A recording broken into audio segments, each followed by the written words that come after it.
Bonjour les CP, on se retrouve aujourd'hui pour la suite de l'histoire. Une histoire sombre, très sombre, pour la troisième fiche d'exercice de lecture compréhension.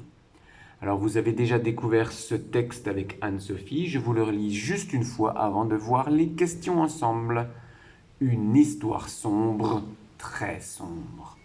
Dans cette salle, il y avait un escalier sombre, très sombre.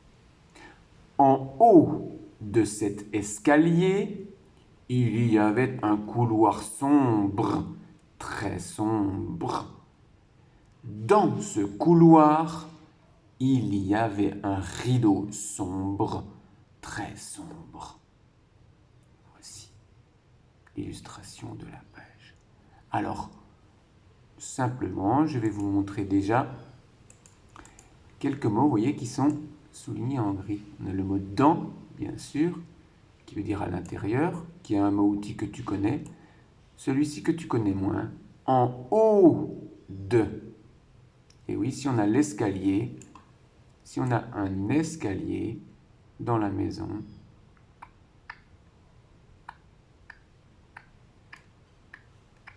ici on est en bas de l'escalier, et ici on est en haut de l'escalier, le bas et le haut.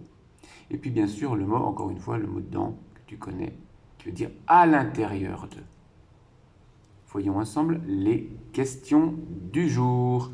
Alors on retrouve le titre, déjà la couverture de l'album avec le titre Une histoire sombre, très sombre. Et tu vois que c'est écrit en cursive et tu peux repérer la taille des lettres par rapport aux lignes. Et c'est bien sûr la troisième fiche d'exercice de lecture compréhension. Alors pour le premier exercice, je vais t'entourer le verbe qui représente donc l'action que tu vas faire. Il faut barrer. Je te rappelle que barrer, ça veut dire faire une croix ou un trait sur le mot que tu veux barrer. Barre les mots qui ne sont pas dans le texte. Alors, regarde bien sûr le texte qui est là. Tu vois, il y a de nombreux mots.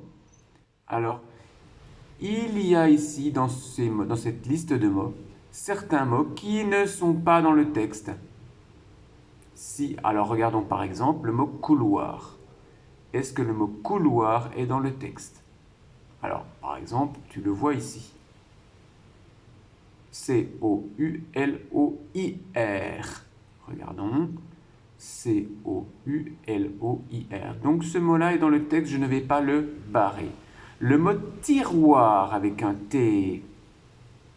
Est-ce que le mot tiroir, il n'est pas ici? Il n'est pas ici. Et il n'est pas ici. Donc ce mot tiroir, je peux le barrer. J'ai fait ceci avec les deux premiers mots. À toi de voir avec les autres mots ceux qui sont dans le texte. Alors attention, parfois il peut y avoir plusieurs mots avec des écritures différentes. Par exemple, tu vois couloir, il est dans le texte. Tu vois aussi couloir ici en cursive. Donc barre tous les mots qui ne sont pas dans le texte. Pour l'exercice numéro 2, alors je vais peut-être grossir pour voilà, que tu puisses voir plus facilement les dessins et les mots. Nous avons déjà fait cet exercice. Alors ici, il y a deux verbes, donc deux actions que tu vas faire. Tu vas lire les mots. Il y a des mots ici. Je ne te les lis pas car c'est toi qui dois les lire. Il y a des mots ici. Tu vas les lire et ensuite tu vas les recopier, c'est-à-dire les écrire avec le modèle. Alors, ici nous avons un château. Ici nous avons un escalier. Et ici nous avons une porte. Quand tu retrouves les mots correspondants au dessin, écris-les en dessous des mots correspondants. Un château, un escalier, une porte. À toi de bien regarder ces mots pour les écrire au bon endroit. Ah, bien sûr, je ne fais pas le travail à ta place car tu es capable de le faire. Exercice numéro 3. Ici, le verbe d'action. Le verbe qui est une action. Écris la phrase Il y a différents mots, groupes de mots. À toi de les mettre dans l'ordre pour écrire la phrase. Devant le château, il y avait une porte. Bien sûr, tu vois la majuscule qui est le début de la phrase et le point qui est la fin de la phrase. Donc cela t'aide beaucoup pour écrire, bien sûr. Mettre dans l'ordre pour écrire correctement. Alors, par exemple, bien sûr, pose-toi sur la ligne du milieu ici et tu peux écrire, par exemple, le D.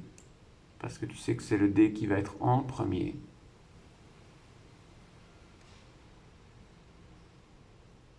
Devant le château, il y avait une porte. Et n'oublie pas de mettre le point. Et de respecter, bien sûr, la taille des lettres.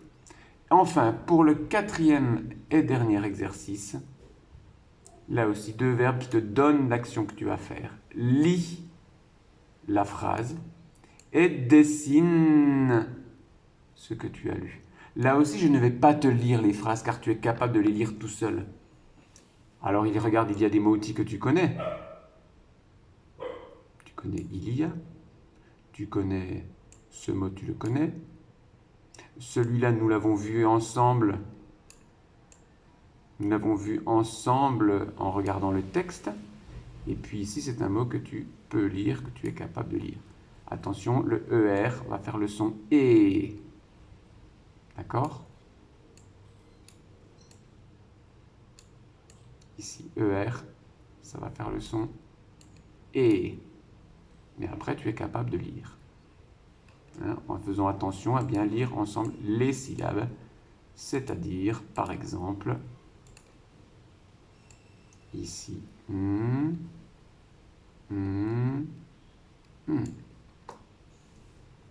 Même chose ici. Tu connais ce mot-outil. Tu connais ce mot-là. Et ce mot-là, tu es capable de le lire puisque tu sais que AN font le son en. Et celui-là, tu peux lire aussi ce mot. Donc, lis chaque phrase et fais un dessin, fais une illustration pour montrer que tu as compris le texte. Fais un dessin ici et bien sûr, fais un dessin ici.